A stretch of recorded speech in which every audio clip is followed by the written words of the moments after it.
Okay, guys, here is our layout. Size and scale.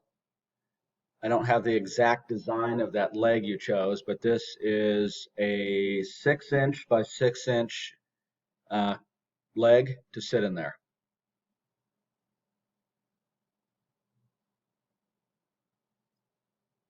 I only did this side, obviously. If this works, I can mock up this.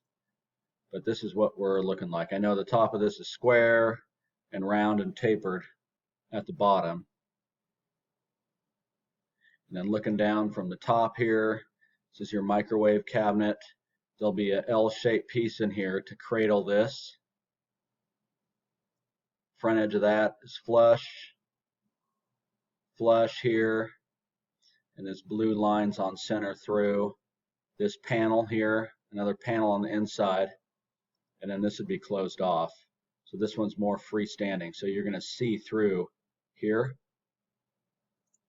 but that's what we've got. You'll see daylight through here.